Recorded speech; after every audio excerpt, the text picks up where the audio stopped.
بسم اللہ الرحمن الرحیم، السلام علیکم۔ کھیل دلچسپ فائنل اور حتمی مرحلے میں داخل ہو چکا ہے۔ ایک طرف army chief general Qamar Javed Bajwa کی تقریر پر عوامی رد عمل کا اظہار ہو رہا ہے، دوسری طرف آج وزیر اعظم ہاؤس کے اندر تمام اتحادی جماعتوں کے سربراہوں نے سر جوڑ لیے ہے اور ایوان صدر کے اندر بھی ایک بڑا میلہ سجنے جا رہا ہے۔ آرمی چیف سمری اب کپتان نے ایک نیا کھڑا کر دیا ہے، انتہائی عام خبر ہے، اس کی تفصیل آپ کے سامنے رکھنی ہے، لیکن دھرنے کا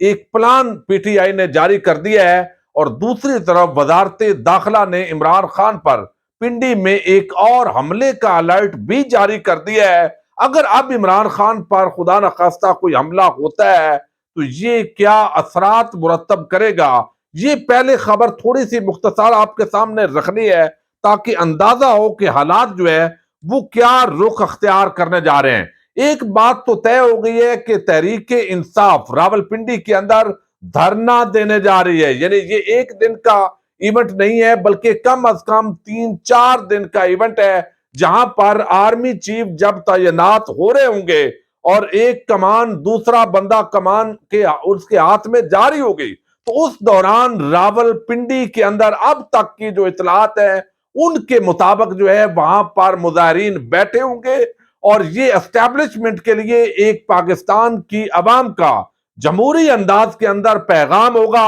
کہ آپ نے کہہ دیا کہ سیاست کے اندر آپ کا کوئی رول نہیں ہے، تو اب یہ نظر بھی آنا چاہیے کہ کسی اب اسٹیبلشمنٹ کا پاکستان کی سیاست کے اندر کوئی رول نہیں ہے۔ باقاعدہ طور پر ہدایات جاری کی گئی ہیں کے پی کے کو، پنجاب کے دور دراز جو اضلاع ہیں ان کو، کہ کم از کم 3 دن کا جو راشن ہے وہ اپنے ساتھ لائیں۔ جو پنڈی کے اندر انتظامات ہیں، خیمہ بستی ہے، وہ صوبائی وزراء اور پی ٹی آئی کے جو عام رہنما ہیں ان کے حوالے کر دیے گئے ہیں، اور یہ جو دھرنا ہے یہ شمس آباد سے لے کر فیض آباد تک یہ پھیلا ہوا ہوگا، بلکہ جو عوامی سمندر ہے وہ تو دور دور تک ہوگا، اس کے انتظامات جو ہے وہ کیے جا رہے ہیں۔ دوسری طرف وزارت داخلہ جو ہے انہوں نے آج الرٹ جاری کیا ہے، لیکن گزشتہ روز اینکر اور سینئر صحافی عمران ریاض خان جو ہے انہوں نے ایک حملے کی نشاندہی بھی کی ہے، اور اب تو وزارت داخلہ نے جو آج نوٹیفکیشن جاری کیا ہے،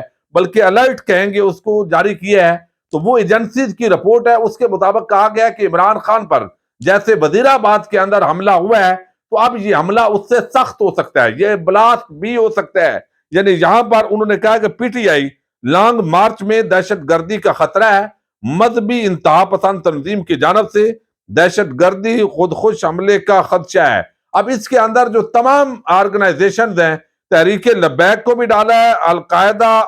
اور داعش سمیت یہ دہشت گردی کر سکتے ہیں جس میں عمران خان اور عام شہریوں کو نشانہ بنانے کی